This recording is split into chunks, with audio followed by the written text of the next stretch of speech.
It is with great honor and joy that we officially launch the Sinhala and Tamil renditions of Bharat Ratna Dr. Bhupen Hazarika's Manuhe Manohar Babe.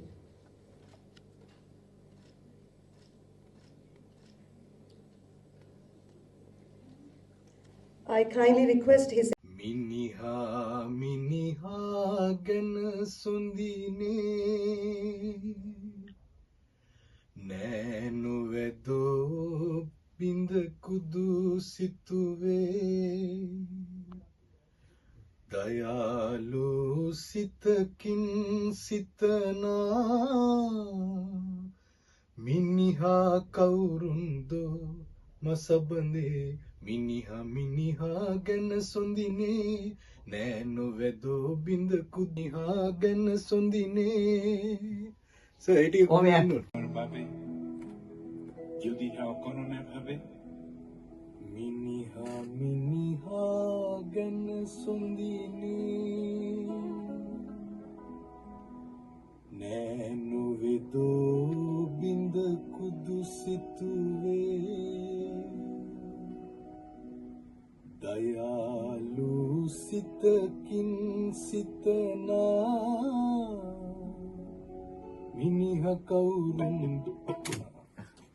So, Miniha, that I told him, Miniha, Miniha, Gena Sundine. I Yes. told it like Okay, that. okay, yeah. Otherwise, you told Miniha, Miniha. Oh, no. The that's second fine. one. This one, okay. Second one. Miniha. Miniha, Miniha. Miniha miniha gan sondine Neno vidu binda kudusitue. Dayalu sitakin sitana. Miniha kaurundu. Miniha kaurundu. Masapadi. All of you, and a very warm welcome to the Swami Vivekanand Cultural Center. As Dr. Datta just mentioned, it's a special evening. We are marking the birth centenary of an Indian icon from Assam,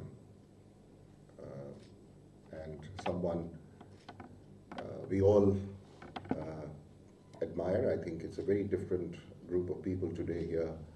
Shows that this is very clearly directed at the great Bhupen Hazarika.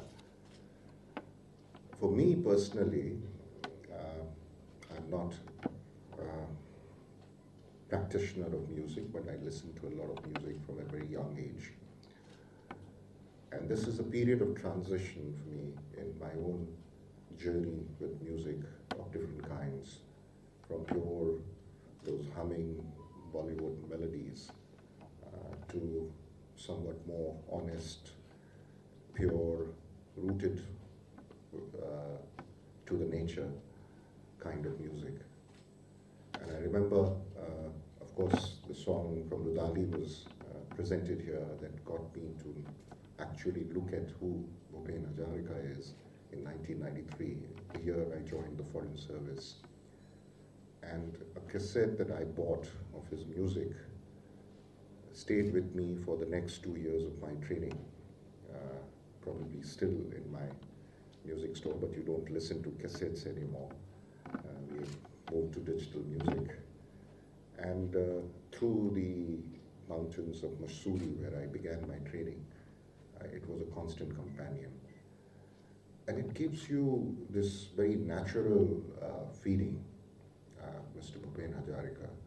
It's his singing is like the music of Brahmaputra itself, you know, the water flowing, and there is a certain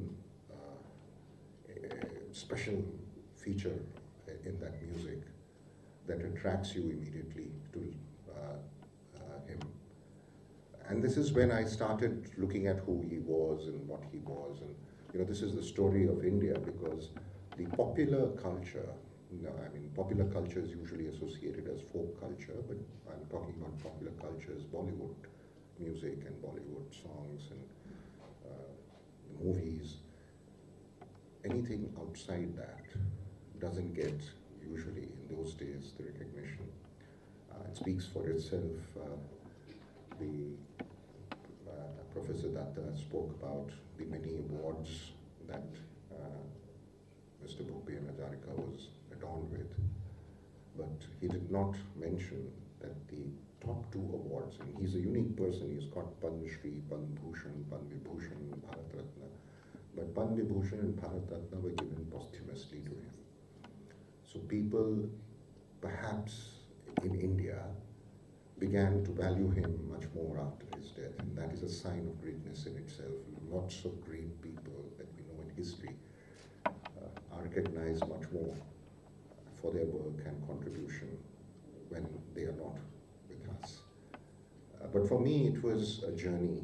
I, of course, stayed on that.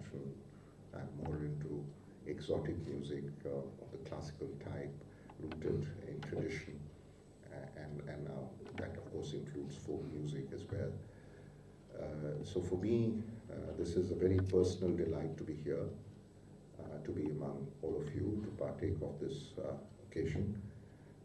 It's a great pleasure that we are celebrating this. I saw this morning when I got up that there was a tweet by the Prime Minister on this occasion, but also later I found that he had written an article, an op-ed piece on him, which is worth something that could be distributed to those who admire him, and something that we could also get it published here in Sri Lanka. But I think I'm also glad that this music, in some ways, Dr. Datta is bringing here in Sri Lanka, translating it into Sinhalese and Tamil.